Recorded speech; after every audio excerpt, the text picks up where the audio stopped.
Salut les potos, bienvenue dans cette nouvelle pause café. Aujourd'hui, je vous amène, une fois n'est pas coutume, faire du vélo en salle. Pour celles et ceux qui l'ont suivi, le week-end dernier, j'étais à la finale des championnats de France de e-cycling et je vais vous raconter cette expérience assez hors du commun.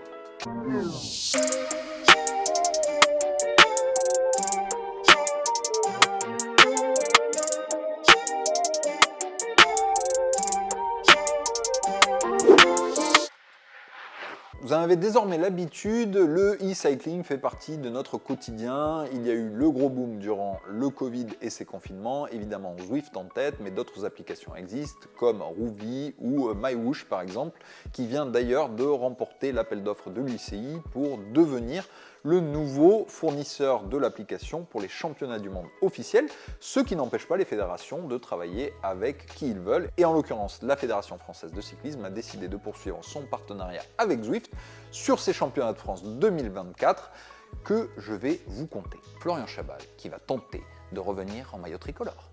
Non, vous savez déjà que ça s'est pas arrivé. Néanmoins, vous allez voir que j'ai quand même dû forcer parce qu'il a fallu se qualifier. Et oui, tout le monde n'est pas convié à la fameuse grande finale où seulement les 20 meilleurs dans chaque catégorie ont pu se présenter, tous en un même lieu. Et il s'agissait en l'occurrence d'un lieu à côté de Perpignan, la commune de Le Soleil, qui accueillait donc le week-end dernier ces fameuses finales. Je vous explique le concept de cette compétition fédérale, je le rappelle. 5 manches de qualification que nous appellerons Coupe de France, au cours desquels il fallait marquer des points avec plus de 200 participants au départ et se retrouver donc à l'issue de ces 5 manches dans les 20 premiers de sa catégorie pour pouvoir prétendre être au départ de la grande finale, tous au même endroit, tous avec le même matériel, avec pesée et commissaire s'il vous plaît. Alors, 250 c'est bon? Non, moi je suis prête. Verdict. Oh là là, qui est gros. Non, et si c'est pas précis ça? Au millimètre. Eh, j'ai même pas touché. 183, ça commence à être conforme? Oui, c'est conforme.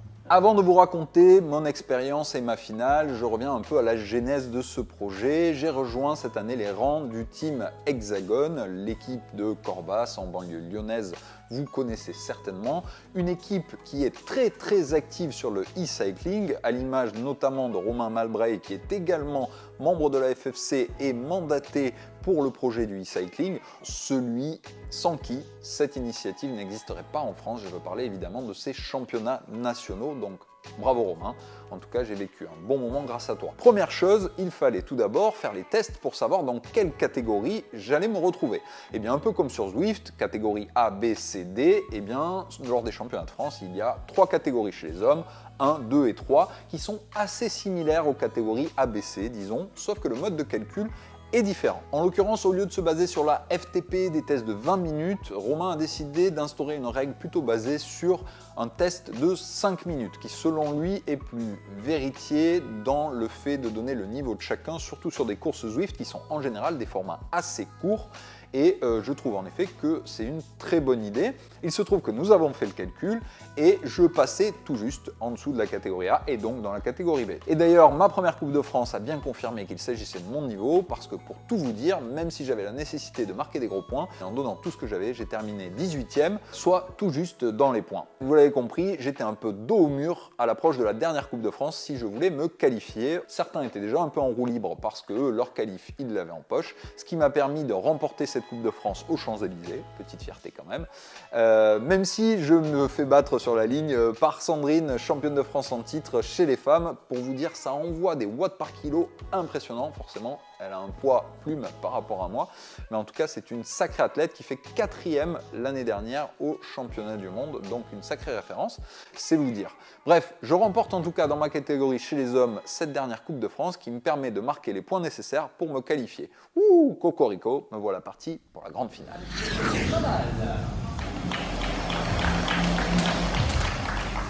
Rentrons dans le détail de l'organisation de ce week-end. Le samedi étaient prévues les demi-finales avec 2 courses au programme pour toutes les catégories. Une course au point, comme son nom l'indique, qui attribue des points tous les tours sur la ligne, donc préparer les guibolles, il va falloir sprinter les amis. Ensuite, un scratch.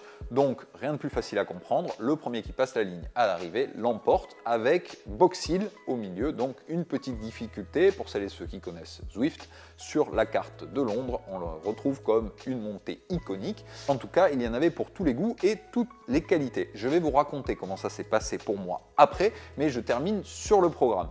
Le dimanche, nous avions les finales. Alors, pourquoi des finales dans la finale? Eh bien, tout simplement parce que la moitié passait en finale, l'autre moitié en petite finale. Un tout autre format encore, il s'agissait d'une élimination. Et oui, c'est des formats qui ressemblent beaucoup à la piste, vous l'avez compris. Dans le cas de l'élimination, après 2 tours neutralisés, en tout cas, vous pouviez vous attaquer, mais il n'y avait pas d'éliminé, eh bien, on commençait tous les tours. Le dernier qui passe sa roue sur la ligne est éliminé. Rien de plus simple, le dernier en course remporte les championnats de France 2024 de e-cycling. Alors, parlons peu, parlons bien, je vous raconte mon week-end. De suite, je vous donne clé en main mon objectif.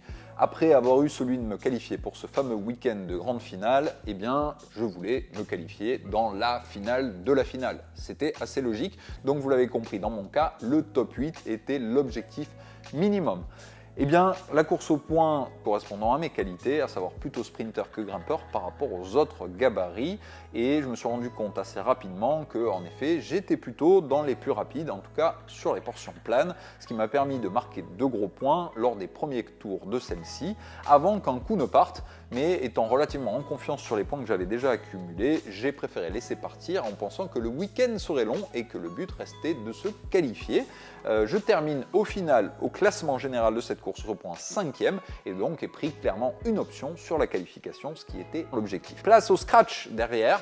Alors là, il y a eu un très beau coup qui est parti d'entrée avec Eusé qui nous a fait la misère tout le week-end. Il adorait l'effort solitaire et en tout cas, il a été très bon. C'était bien vu parce qu'il n'était que 9e au classement général et donc il fallait qu'il prenne des risques. Évidemment, derrière, ce qui était prévisible s'est produit. On s'est un peu tous regardés et personne n'a vraiment voulu y aller. On attendait tous Box Hill, la fameuse difficulté. Je me suis dit, ça passe ou ça casse.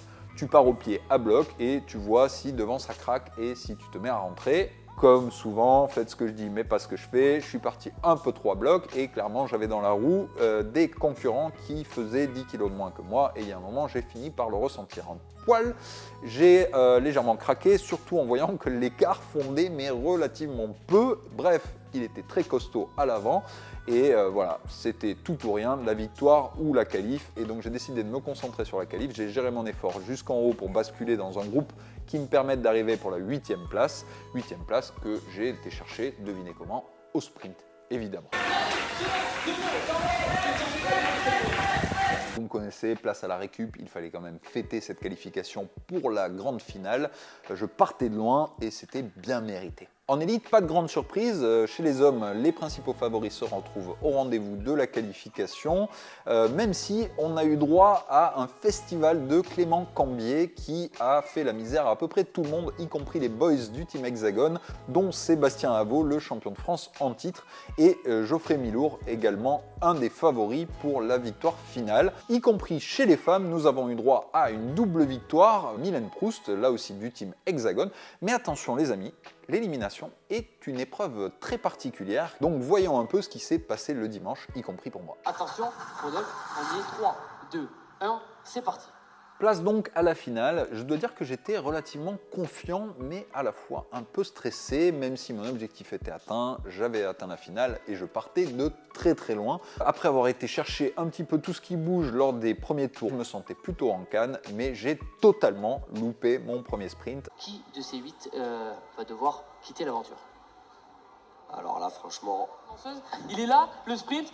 Mesdames et messieurs, applaudissements s'il vous plaît, parce qu'on va avoir le premier coureur éliminé. Là, les watts kilo. Rodolphe, ça passe d'un rouge pour tout le monde. Xavier Granet qui est en tête et derrière, Oh, ça se attention. joue entre Laurent Triolet et Oh. Chabal. Alors... On va attendre, bien sûr, messieurs, les coureurs continuent de rouler tant que la confirmation des arbitres n'est pas tombée, mais c'était très serré. Là, Rodolphe, sur ce sprint... Eh bien, je me retrouve le premier éliminé. Il en faut un, et voilà. Donc, mon dimanche, clairement, a été assez vite écourté. Néanmoins, derrière, eh bien, la course a donné de beaux rebondissements et une très belle bataille avec la victoire de notre du Team Hexagone, mon leader Xavier. Et non, attendez, qu'est-ce qu'on me dit à l'oreillette? Photo finish, il se fait passer sur la ligne pour 11 millième. Et oui, même sur Zwift, il y a des photos finish. C'est bien Émile Rouillet qui l'emporte, qui est donc vainqueur de ce trophée de France pour la catégorie B. Passons à la course élite, ou les courses élites plutôt, puisqu'il y avait les hommes et les femmes qui, elles aussi, nous ont offert un spectacle magnifique. Chez les hommes, tout d'abord, nous avions au départ l'épouvantail de la veille, Clément Cambier, qui avait mis le feu partout.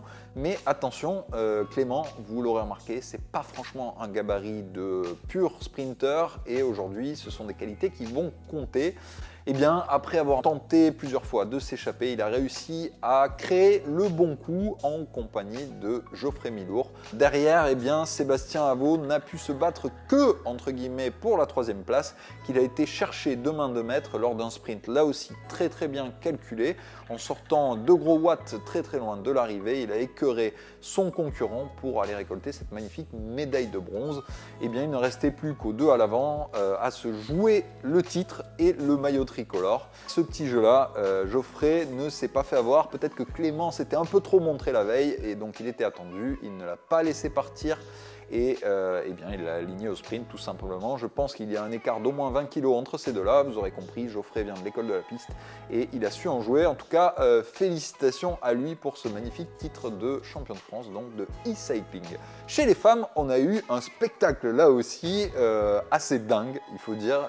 Il y avait une ambiance de fou dans la salle, c'était très sympa. On attendait tous forcément Mylène qui la veille avait remporté les 2 courses et qui était avec une pancarte comme ça. Quand on est peu nombreuses aussi, c'est plus difficile de maîtriser une course. Elle a subi les assauts de ses concurrentes et finalement, à force de faire contrer, elle se retrouve à se faire éliminer en 3e position et devra se contenter donc de la médaille de bronze. Et nous a laissé un mano à mano pour la victoire entre Clara Legros et Mélanie Guissépin. Et on peut voir qu'elles s'en sont données à cœur joie jusqu'au bout avec des attaques en veux-tu, en voilà. Finalement, elle se présente à l'arrivée pour un sprint. Et bien, c'est Mélanie Guissépin qui aura le meilleur et sera donc titrée championne de France 2024 de e-cycling. Félicitations à nos champions qui vont donc pouvoir arborer leur couleur bleu, blanc, rouge sur la plateforme Zwift pendant 1 an. Et oui, Zwift a déjà mis à jour leur maillot. Ne cherchez pas dans votre garage, vous ne pouvez pas le porter. Eux, en revanche, auront cette opportunité. C'est normal, il s'agit d'un titre FFC. Merci Flo et merci pour ton conseil de sprinter les mains en bas. Car même sur Zwift, ça a plutôt bien marché et notamment pour la finale. Et vive la team chocolatine! Salut Florian! Bon, de retour aux affaires comme tu peux le voir, avec le maillot maintenant. En tout cas, merci pour tes félicitations.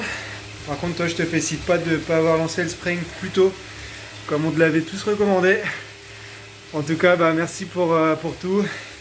Et à bientôt. Merci les potos pour les petits messages. Alors pour vous raconter l'anecdote, c'est vrai qu'avec Mélanie on avait un peu échangé lors de la demi-finale et comme vous l'avez compris, il y a peu de temps qu'elle fait du vélo, elle vient d'une autre discipline sportive et elle m'a avoué être une adepte des vidéos que j'ai pu produire, que ce soit avant ou désormais sur la Post Vélo et m'a demandé si j'avais des conseils, notamment pour le sprint qui n'était pas franchement son point fort et j'avais noté qu'elle sprintait les mains en haut. Je lui ai dit, je me doute que sur Zwift il n'y a pas d'avantage aéro à sprinter les mains en bas.